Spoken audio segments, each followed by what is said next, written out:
Welcome to Money on Tap.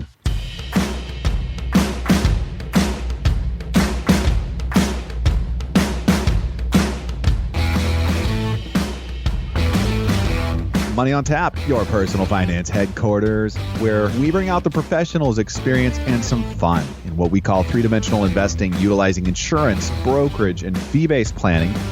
That's what we do on this show. We look at all sides of the issues, and we bring a fully independent planning perspective to the table. Welcome to Money on Tap. You can reach us at 855-226-8551 or info@yourmoneyontap.com. And if you're new to Money on Tap, we're so glad that you have found us and that you're here. You can go ahead and just sit back, relax, and listen to the cool sounds of Benjamin Brayshaw, Dan McLennan. Hey, I'm Seth Krussman. Hey, good morning, Seth. How are you doing? Good. That's a new intro for me. I think I might stick with that for a little bit. Maybe we'll get some more people on NPR that really are into us. Yeah, or maybe we'll just change the person who does the intro.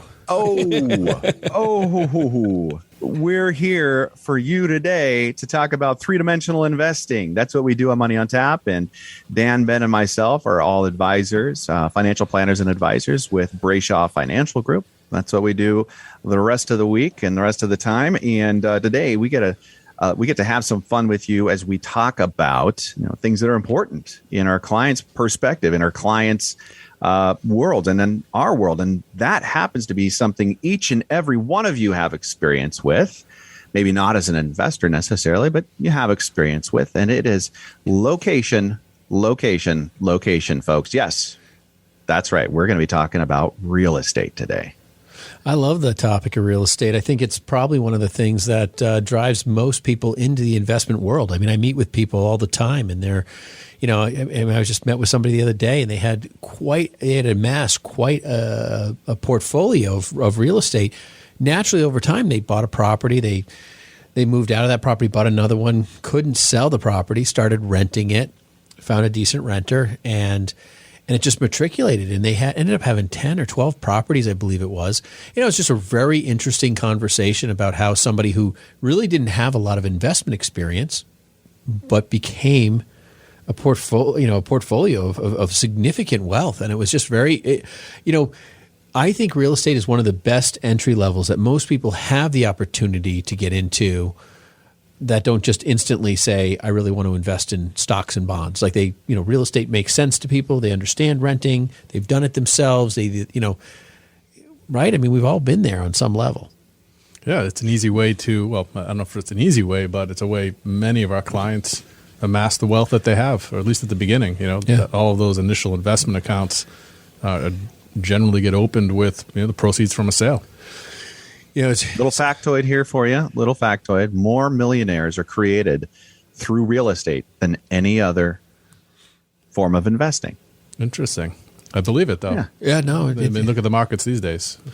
Well, yeah. I mean, the real estate in New England here is just absolutely skyrocketed, right, Dan? I mean, people are selling houses for numbers they never. I was talking to some guy. He goes, I was golfing with him. He goes, I literally live around the corner from, it's like a single level story family development place. And he's like, I remember we were trying to figure out how to buy the thing under, 150,000. He goes, it's worth like $300,000 or $400,000. I mean, someone just sold their thing for $300,000 or $400,000. He's like, it's just crazy what has skyrocketed. And honestly, some of the lower cost real estate has really gone up pretty significantly because that domain has just more buyers. I had a real good news, bad news week with real estate. We didn't even talk about this, but I was checking out my house on Zillow, and I was pretty happy to see that number. And then 3 days later, I got a tax assessment from the town, and a 22% increase year over year, which is absolutely nonsense. So I'll have a call with the town in a few minutes. Shocking. Good news, bad news. Oh gosh, we've already started to just kind of disclose what are some of the inherent setbacks that are around real estate. For one, you were talking about the conversation you were having been earlier. It was the inability to sell that asset that actually put the person into the category of real estate investor, not just owner of their primary residence, that then turned into more real estate and more real estate, more real estate. But in some circumstances, that is one of the things that that is risky around real estate, right? It's not liquid. It's not. It's the highest risk asset out there, and when you're burned by it, it's burned hard, and that's a big thing to consider when getting into something. That's why when people say location, that's that kind of that driver, right? And that's where people frame that in the conversation with realtors and all the different pieces. But before we have our whole show in front of people for real estate, Seth, I think it's time for Money in the News.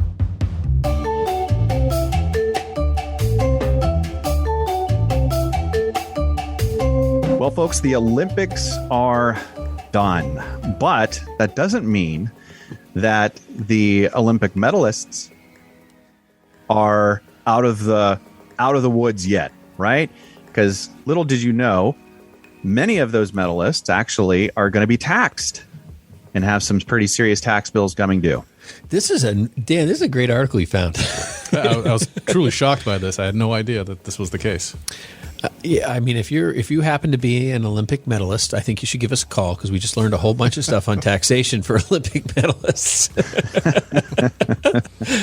But this article, which is Fox Business by Bree Stimson, talks about how if you make so I guess basically the crux of the article is that you all these Olympic medalists, they make money on the side. They're on the Wheaties box and they're endorsements all over. Yeah. I think one of them was an Athleta model, or something like that. I had read about that and how she was making money there, and it was a whole nother conversation I had with somebody else about it.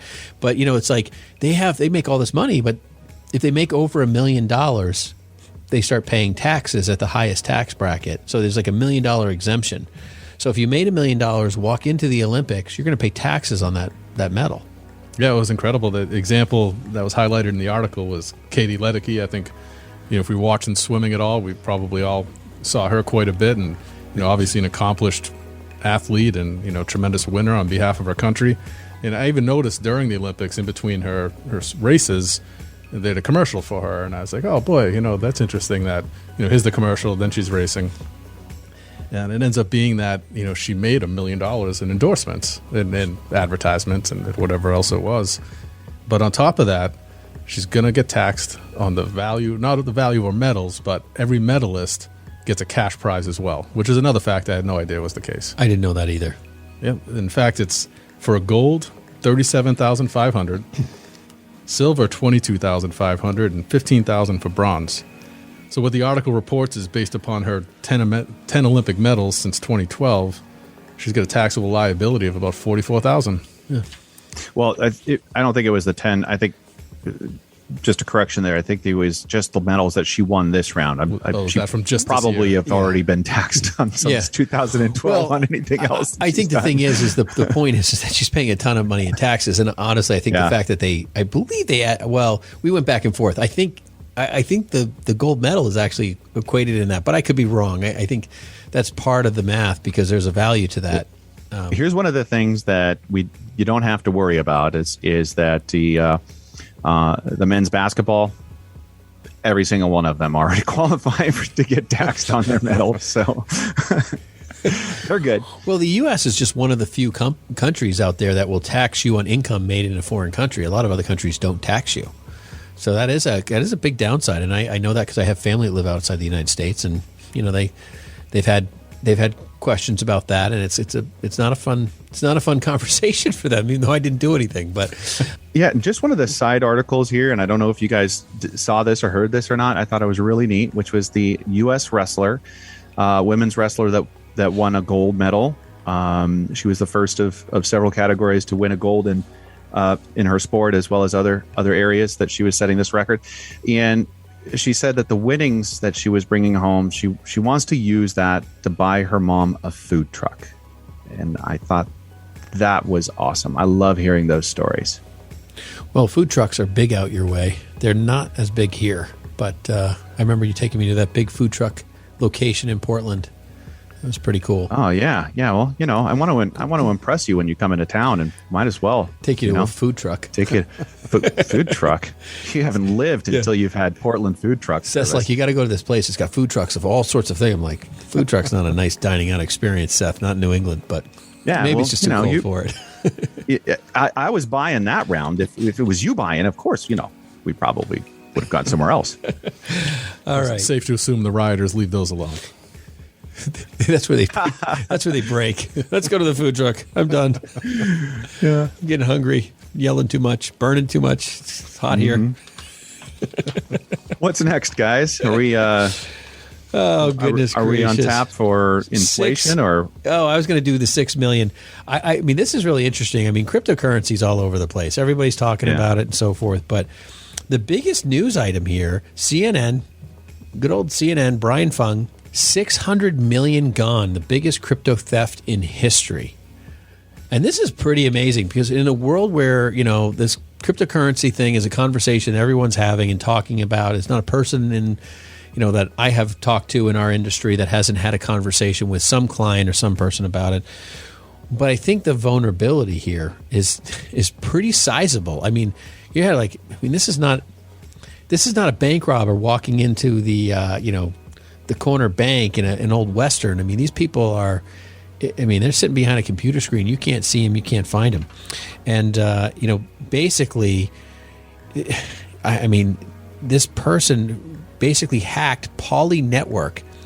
And it's just ridiculous. The company is actually basically begging for the money back. Yeah, publicly begging. Yeah, publicly begging. I'd probably do a lot more than publicly beg to try to get that kind of money back. Yeah, it's pretty bad. It's received, it said, about 4.7 million back. It was not immediately clear how the hack actually occurred. That's a tremendous problem. I think that's the issue for me as soon as it came up. And this goes back a couple of years now, but, it was all the rage and the conversation throughout the industry. And people love the anonymity of it and the lack of exchanges and, this whole notion of, having, access to your money in a way that, isn't necessarily driven by the U.S. banking system. But what always stuck out to me is even in the early days, you'd hear about these wallet robberies, right? Someone's Bitcoin wallet got emptied out. And that's the point of it, right? It's anonymous. There's no recourse, and there's no body to complain to. There's no federal agency to file your criminal complaint. And it seems to me the money's just gone. Yeah.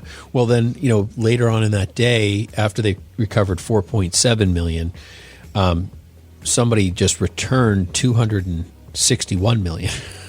Yeah, they left a note, obviously by email here, saying that. Their whole methodology here. Yeah. Just to expose the vulnerability of the system. Yeah. But, here's some of your money back. Right. I don't know what happened to the rest of it. Well, I think the thing is that I think the piece around all of this stuff is that cryptocurrency is not a safe place to be, especially for the super wealthy, because these companies are putting things in place and they are looking for vulnerability. So the fact that maybe, some people have a little bit of money in it, they're not vulnerable because no one's going to take the time to hack them, probably.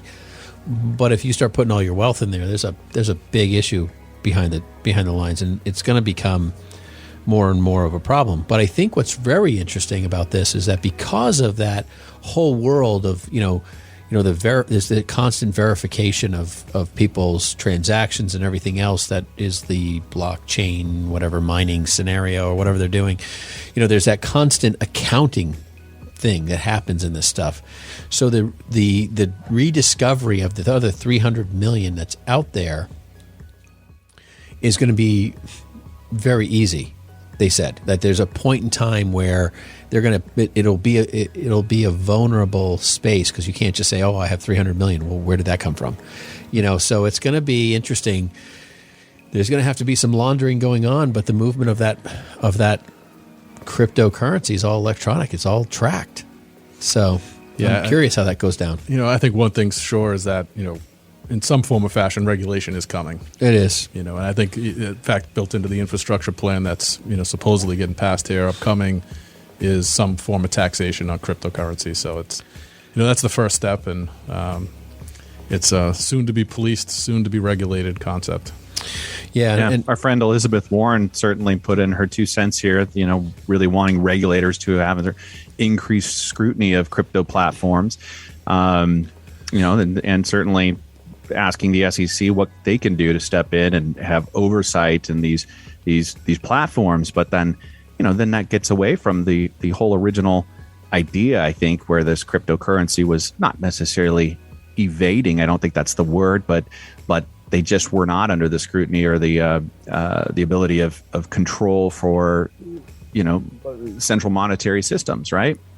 Well, I probably don't align with Elizabeth Warren politically almost in every domain, but I would agree that, if this is going to be something that the average investor is getting in, we need people who can take care of oversight. I mean, I really do think that, if everybody can be in this, just like anything else, you have to make sure that it's fair dealings. I mean, that's just kind of a standard, I think, in our world. I think the problem that we face is that it's a global thing, right? It's not a U.S. thing. So now you have a global, kind of currency oversight that's going to have to happen, and that's definitely a concerning factor, probably for a lot of our listeners when you talk about it that way. And I'm for the fact that we need regulation on some of this stuff so that people, if you put your money into the U.S. dollar, you know what you have, right? I mean, so, and most of this stuff it's not like this stuff is really worth anything.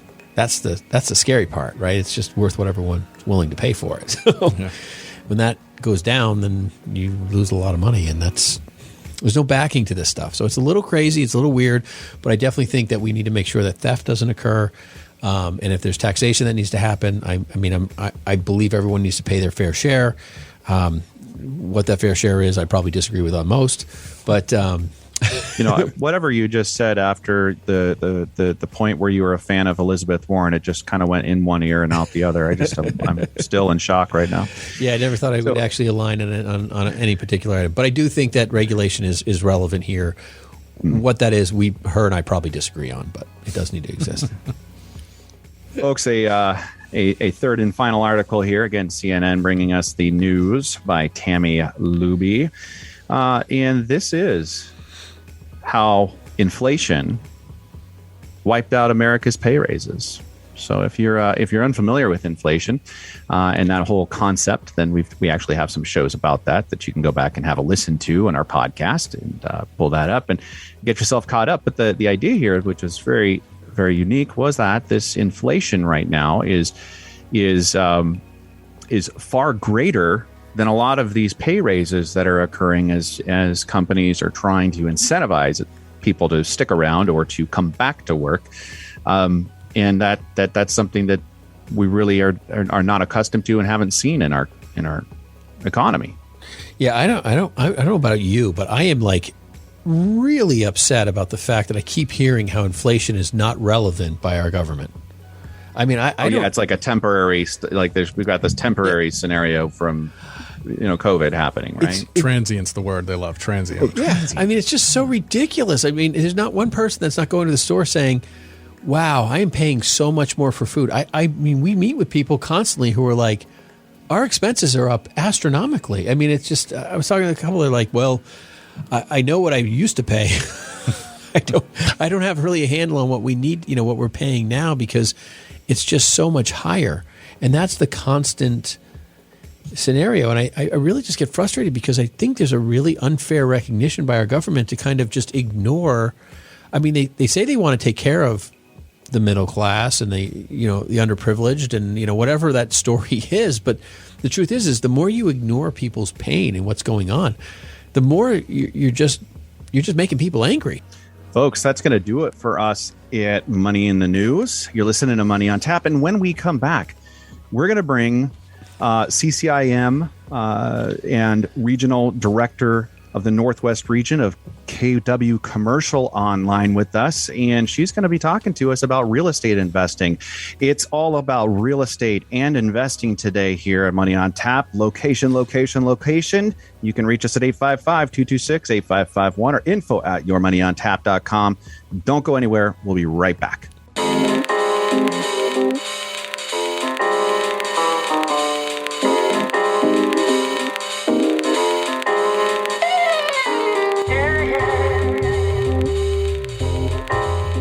Folks, it is so much fun for us to bring you Money on Tap. My name's Seth Krussman, and I am one of the hosts here at Money on Tap.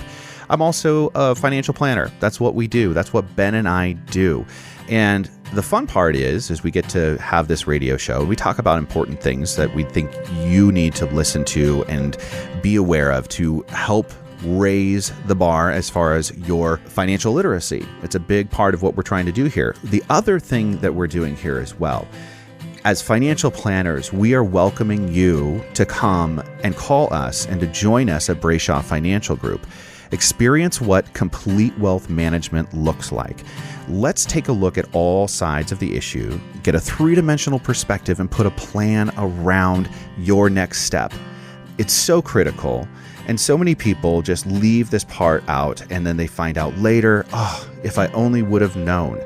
Hey, don't let that be your story. Give us a call at 855-226-8551 or info@yourmoneyontap.com. If you have $250,000 of investable assets today, our plan is free to you.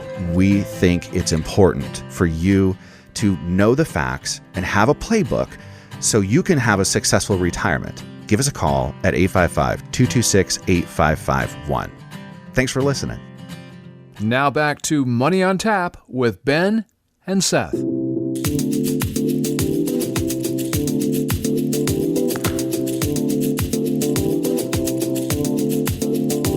Welcome back. You're listening to Money on Tap, and you can reach us at 855-226-8551 or info@yourmoneyontap.com. And today, folks, we are talking about location. It's all about investing in real estate today. And here to help us is CCIM and Northwest Regional Director of KW Commercial, Kirra Krussman. Welcome to Money on Tap. Thank you for having me. Appreciate it. I think this is your first time meeting Dan. So Dan, Kirra, Dan, hello. Hi, Dan. Nice to meet you. I've heard all about you. Good stuff. All good stuff. I wasn't part of those conversations. Clearly not. Seth is a much bigger fan. He's going to pay me later. Kirra, could you help us out here today on Money on Tap? And just for starters, tell us who you are and why you love helping people invest in real estate. Well, I am a principal broker, and I've been in real estate brokerage since 1999, and also was involved heavily in my father's civil engineering firm. So my summer job was surveying, and I watched him put land deals together for his clients since I was a little kid. So it's just kind of in the blood. And I got into brokerage, and I realized that it was for me, and I never got out. And it just have grown through the years and have done all different types of asset classes, and have eventually got my CCIM, which is an important designation if you're going to be in real estate and as a real estate investor or as a broker. And there's a lot of different professions that benefit from being a CCIM. So that's an important aspect, I think. It's also a big part of my professional development because of the Institute. There is local, regional chapters as well as a national association, and just a plethora of technology available to us that other brokers don't have access to, and just mentorship, continuing education, and the education itself to attain the designation is incredibly important. So very proud to be part of that association. You know, I'm very familiar with KW, and we've made presentations for some of their commercial offices, one specifically in Manhattan. So yeah, no, I'm very familiar. It's a great organization. So. Yeah, KW is as well, and KW Commercial is growing. It actually, Keller Williams is the largest brokerage in the world with almost 200,000 agents, and the KW Commercial aspect of it is growing rapidly and has new leadership, which I'm a part of. And so watch it. It's already number 12 without actual data that's reported correctly. And that's a pretty big deal considering we've got M&M and all these other companies that we're competing against. So watch them. They're on the rise.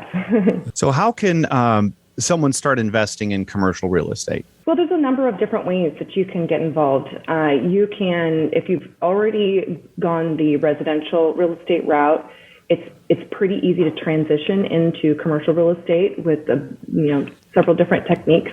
That's something that I help a lot of residential agents with over in my community. because I help them show their clients the benefit of changing into that and graduating, going into higher multifamily properties, so 5 units and above, and classic commercial types of properties.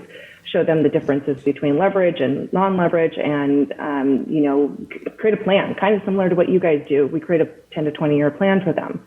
And the residential agents love it because they get to list properties, and then, they get a referral fee on our purchases. And so that's just a really great symbiotic relationship that I've leveraged quite well. So you already touched a little bit on the CCIM and how critical that is in your role helping people in real estate investing. Is this something that you would say, it's a do-it-yourself, or is this something that people really need you to step in with the complexity of investments and, try to, I guess, scale or minimize inefficiencies? Absolutely. So CCIM was created in 1967 by the National Association of Realtors because most licenses in most states they're the same for residential or commercial. So they needed to create a standard. And the standard was to help clients minimize risk, enhance credibility, make informed decisions, close more deals, and then to also maximize the return on investment. So what they did is they created basically a mentorship program. So you have to go through extensive advanced coursework that typically takes 2 years to complete.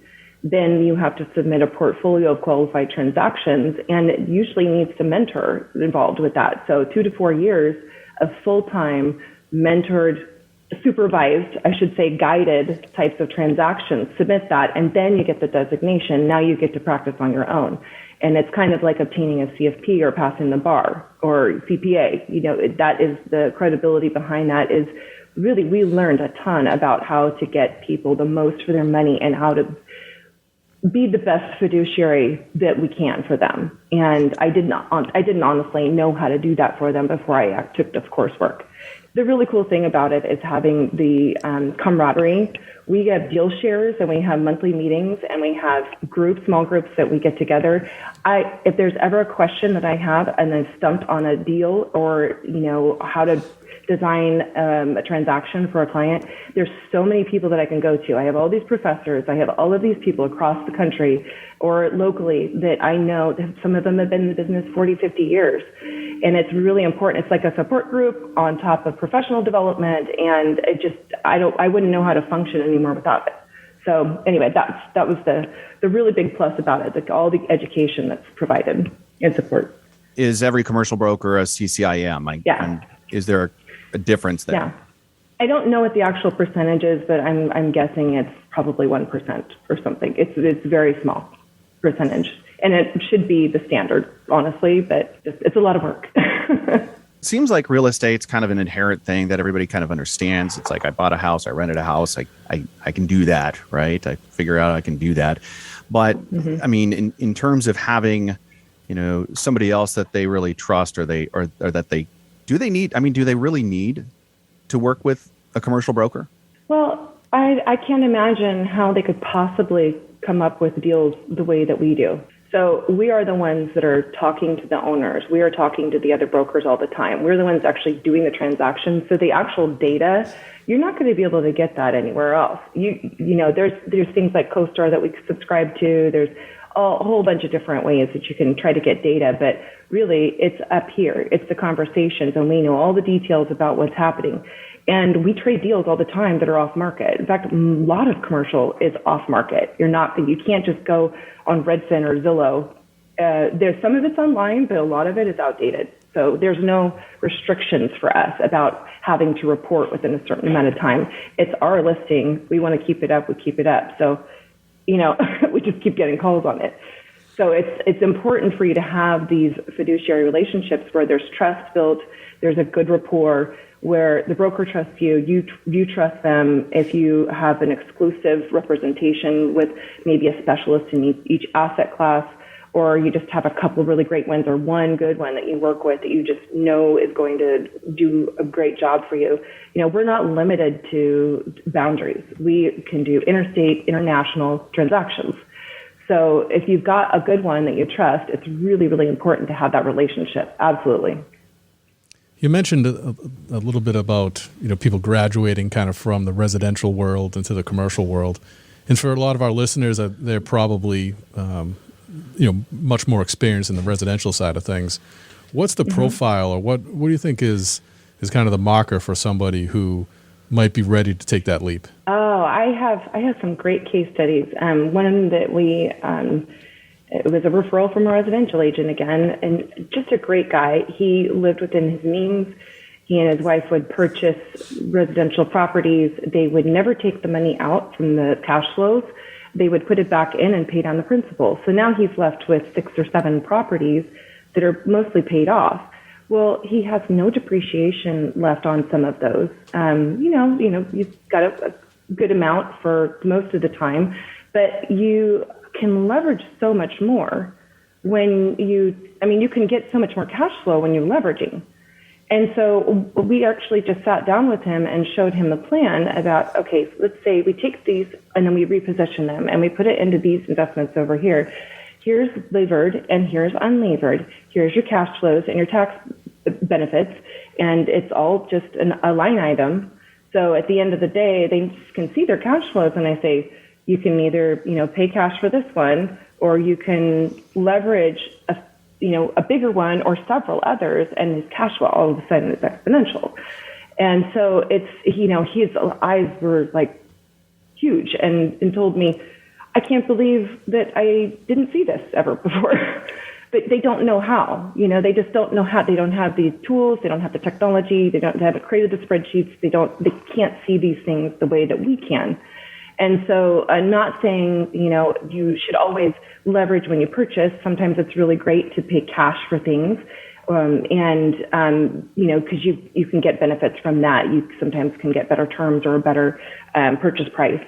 But to go back and do a cash out refi and then purchase other properties with that would be a good choice. So it's, there's a bunch of different things you can do. Some of the best ways to get into, if you have no residential investments at all, there's different things that you can do with investments that you have that you can borrow against, and that's something that you would want to talk with you guys about, because we don't do that. But there's a lot of ways to leverage some of their other resources. The other thing you can do as well is you can master lease properties. And then if it's a multi-tenant building, you go and you collect the rent. LBI proceeds is yours, and you just pay one rent payment to the owner. That doesn't take much money down, which is a great way to do things. Another way is to get into, the 5-unit complexes and above, and start small with multifamily. And another thing is condos. There's a lot of office and industrial condos out there as well, even retail condos that are a lot less expensive because you're not purchasing the land with it. And you still get the commercial space. So if that's just something you don't want to deal with residential, I know in our state, we are not very landlord friendly, residential landlords anyway. And so there's certain states that are. And so if you just want to strictly stick to commercial, that's another great way to enter into the market. So, question for you, Kirra, real quick on the, we're at an all-time high in real estate. At least in our area, you're on the West Coast, we're here, and someone who's selling or buying or looking to buy a multifamily, I'm seeing multifamilies go for crazy money over here, and people can't find really good replacement properties, and people are just, there's that real estate cycle piece. For somebody who's looking to get into real estate, we talk about the dangers of liquidity risk in real estate. We have inflation risk, we have interest rate risk, we have all these different risks inside this world in a very complex kind of high risk marketplace, and a space that if someone's looking to get into, they'd be taking their initial cash or their initial investment and they would be sticking it into a piece of real estate that, we could be seeing a potential pullback. We could be seeing not only that, but you could be looking at just like people who are renting from you in the real estate space in a multifamily that all of a sudden lose their job because of pandemic option number 5 and they can't pay, right? And so I think it's good for our listeners to, real estate has made, as Seth mentioned, more millionaires than anything else or whatever it was earlier. But there's real risks inside this. And I think even right now there's very specific risks. Like it's not it's not post 2008. The stock, the real estate market's in complete crisis, and everybody's selling everything for, nickels on the dollar. I wouldn't say pennies, but nickels. So it's not a super, super great time necessarily if you find the wrong property. So two things I was thinking is like, one is, having an expert is extremely important in my mind, because you want to make sure you understand the intrinsic value here. But I think if you could talk a little bit about some of those risks and how maybe you help some of these people kind of evaluate that value might be helpful. Well, it totally depends. So when people say, well, what's the best asset class, or what should I do? It totally depends. What do you want to do? I mean, everybody's situation is different. So I always want to know, okay, what's the exit strategy? Because you want to know what's on the other end of that carrot, or that stick with that's dangling the carrot. You need to always have an exit strategy. I'm not going to ever market a property and disposition and not know where it's going. How are you getting repositioned? Or if they purchase, what's the plan after that? Because you have to understand people's goals. So if a person is wanting to they're just sick and tired of owning property and they don't want to manage property anymore, there are securities options for them. There's completely hands-off. There's great management. There's different types of asset classes that are way more hands-off. I would say that, like I said, a lot of people love multifamily. Certain places it's not great for the landlord. Other places it is great. So if you really take a look at each market that you're in, and like I said, we're doing multi-state transactions right now.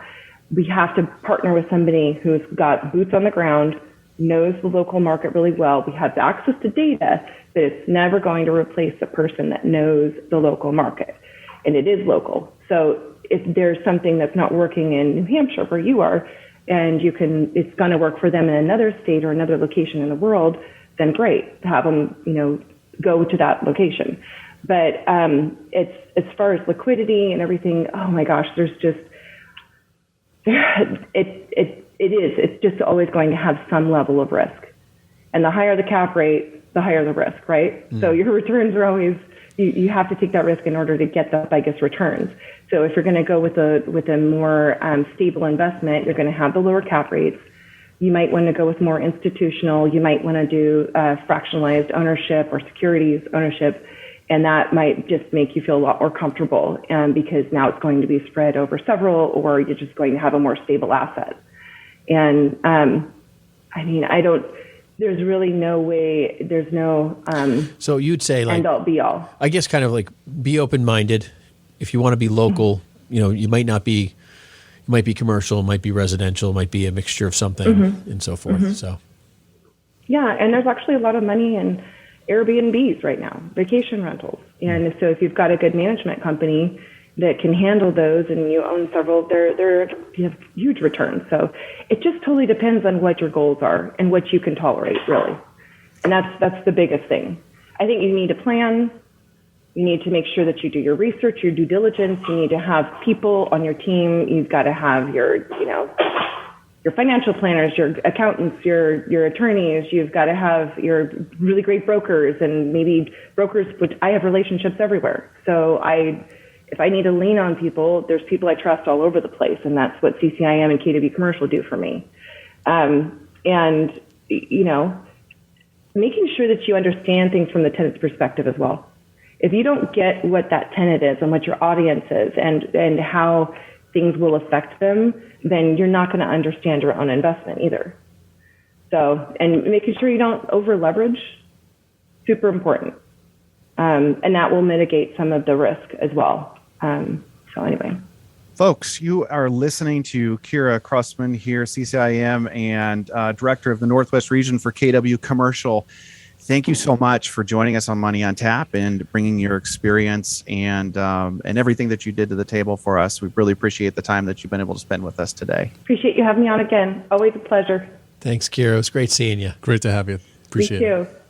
You're listening to Money on Tap. You can reach us at 855-226-8551 or info@yourmoneyontap.com. We are talking about, as you heard, location. We'll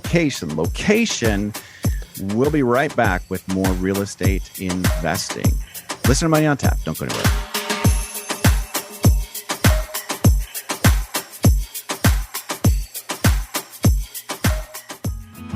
For a number of our listeners, they have a lot of questions, and you might be one of them. Today, we're just offering what we call Zoominars, webinars over Zoom meeting rooms where we have top experts, Social Security, estate planning, and financial planning experts for you to speak with, do a private consultation that way today. We're also having webinar-based Zoominars where we're going to have multiple groups where you can be part of that and enjoy that as well. Give us a call at 855-226-8551 or email us at info@yourmoneyontap.com to schedule your Zoominar. Now back to Money on Tap with Ben and Seth.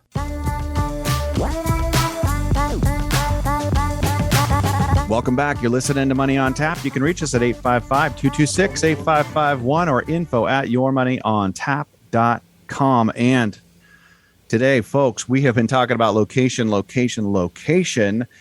It's been all about investing in real estate. If you're just jumping into the show right now, we were able to have CCIM and Northwest Regional Director of KW Commercial on with us. That happens to be my wife. And Kirra Krussman was going through all sorts of the ins and the outs of actually getting involved as a commercial investor, and what are some of those opportunities look like. What does the planning look like? And it's a question that comes up, and really in terms of real estate, we find it's probably one of the most common asset classes that people really start doing their own investing and starting to become an investor. And it makes a lot of sense for many reasons why real estate is so prevalent along assets for investors. Now, one of the things that we also find is that not many people really understand that there's all sorts of different kinds of real estate, different kinds of investing in real estate. And some of those actually are, securities based. That means that to invest in those kind of securities, they need to have somebody with all the licensing required, which is, what we do in the financial planning world is we work in an asset class of real estate in all sorts of different ways and help people to participate, sometimes direct, sometimes in the market, which is, can be in several different kind of wrappers, but typically those come in like a mutual fund or an ETF kind of a wrapper. And they can be everything. Well, pretty much if it's real estate, they've found a way to carve it out and create some kind of an investment and make it more readily available for the public. And the first form that we usually talk or find that we're introducing or familiarizing ourselves with is called a REIT. That's spelled REIT and stands for Real Estate Investing Trust. And again, that sometimes is direct and sometimes it's on the market. And so it will be fluctuating much the same as the rest of the stocks and everything else that are involved in the market. But one of the differences, then one of the reasons why a lot of people try to invest or want to participate in real estate is because it potentially can do what's called dislocate from the market. Meaning if the S&P 500 has a pullback, it may or may not include real estate as an asset class that's pulling back alongside of it. So what does that correlation look like? It can be very different. But what we wanted to do is just talk more about, what are some of the pros and the cons here. Dan. Yeah, I mean, we often discuss real estate with every one of our clients in some form or fashion. They either rent or they own. And, as Kirra said, everybody lives someplace, right? And, so that is generally the first bill anyone addresses, and they could consider it to be their primary investment. It's the asset they have that's worth more than, in often, most cases, anything else.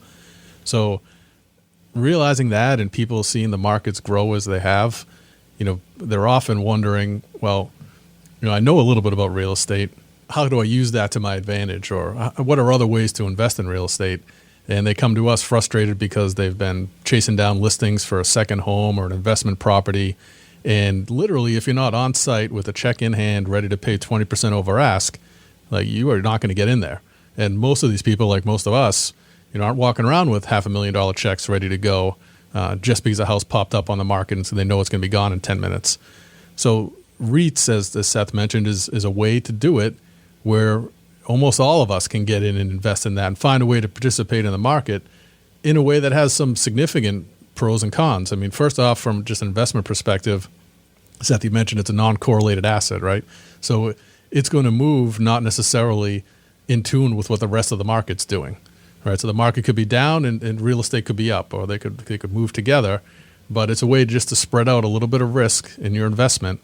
And as well, as you also mentioned, they have built and designed products that cover every type of slice of real estate that you could possibly imagine. They have really fine-tuned these things to the, residential, multifamily, apartment buildings, condo complexes, vacation hotspots, medical office space, retail. I mean, literally, you name it. If you have the inclination or the experience or something that tells you that this is where I want to be in the real estate world, but you can't pop out and, go buy the Sears Tower tomorrow, there is a way in which you can get invested with whatever essentially you have to invest. And I think the beauty of it from our perspective is stay liquid. Yeah. Yeah. That's a huge deal. When we were just talking at the beginning of the show, Ben was covering, some of the things that the ways that investors actually just kind of got sucked into investing in real estate. It was because they didn't have liquidity. They just couldn't find anybody to buy the real estate at the value that it was, and that could be a real problem, and that is real risk. But it also kind of pushed them down the road of owning more real estate and owning more real estate. But in terms of what's involved in the public market of real estate. There can be liquidity. And that's the difference between the publicly traded, of course, and the non-traded REITs, which is a significant differentiation point and something you would definitely need to discuss with your advisor. Some of them trade like a stock, and you can be in and out in a day, and others, there are much longer commitments involved and less liquidity events available to you as an owner. But again, that's where we can give you advice and guide you in the right direction. Yeah. Yeah. So REITs as a whole don't have a corporate tax, right? They're to be classified as a REIT, a company needs to meet some pretty strict requirements. And just an example of that is that they have to invest at least 3/4 of their assets in real estate and pay 90% of their taxable income to shareholders. And in those, that can check a box for a lot of people. On the other side of this too, there's not the other side, but continuing with that, there's the possibility to have some pretty significant dividend yields. And not all of these programs pay significant dividends. They just might kind of hold on to that asset class and still have some lower dividend yields. But I think the idea there with a lot of them is that they're fairly consistent. Yeah, I mean, REITs have a track record of paying around a 5% average dividend, whereas stocks are closer to 2%.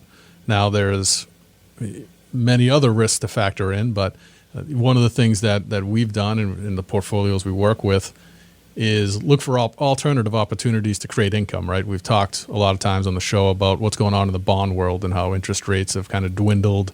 And, you can own a bond in a company at one rate and a stock in the company and potentially garner more income from it with additional upside potential. Well, REITs kind of work the same way in that there are, a well-chosen REIT will produce a better dividend for you, and you'll have the opportunity to appreciate your share of ownership, right? So you can make money on the investment you made and drive income at the same time. But again, considering the risks are a little bit different, that's not necessarily for everybody. Yeah. So we've talked about the dividend yields, the corporate tax, the no corporate tax. Now, there's a total return potential, meaning you have that underlying asset. It's producing some kind of a dividend or some kind of an income.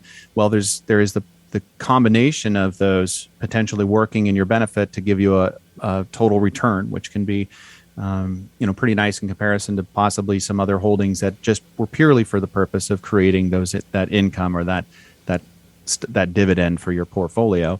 And we also talked about the access to commercial real estate because I'm not even sure that there is a mobile home read out there, but it seems like there could be, though. And I think that's the point, that there's a Would not surprise me. Would not surprise me. If there's a style or type of real estate, they probably created a wrapper around that so that people can access it and participate. And I think one of the main things that we find in trying to help investors understand different ways to invest is trying to get some portfolio diversification for them, because a lot of people right now, they're into 401k, and they've, maybe there is some kind of a real estate fund in their 401k, but a lot of the time there isn't, and they may not even have any exposure to real estate as an asset class, and that would be one of the other places where people want to try to have some access or some different diversification. So those are some of the things that we bring to the table and we're looking at and we're talking about, but there's definitely some drawbacks, right? Yeah, I mean, there is always the opportunity for, like any other asset class, a serious downturn. And we saw that in 2008, right? The whole mortgage bubble crisis, and the value of properties dropped overnight and substantially so. So there is risk in that. But, as we look around the world and the investment world of opportunity today, at least here in the Northeast, there's nothing hotter than property. I can tell you that. So the other risk here is interest rate risk and interest rate sensitivity. They can fluctuate, and these can really be turning points in, how these assets perform. And, just I guess a rule of thumb is when, investors can get from risk-free investments like treasury securities, when those yields increase, there tends to be a good indicator for the REIT, right? And since you have really something that's yield sensitive, and it's an inverse relationship, so higher yields means lower prices, and you can see that if you take a look at some of the correlation between the asset class and the 10-year treasury, they really are running in step, almost opposite of each other. Yeah, just like all the rest of us, when these REITs look to acquire property, they're often leveraging the asset, right? So they are very much tied to what's going on in the rate world, because their cost of money is similar to what ours would be, just on a larger scale. So another thing that we always want to just bring into perspective here is that even though there may be a liquid investment here, these in most of our investing, we're looking for long-term perspective and long-term investments.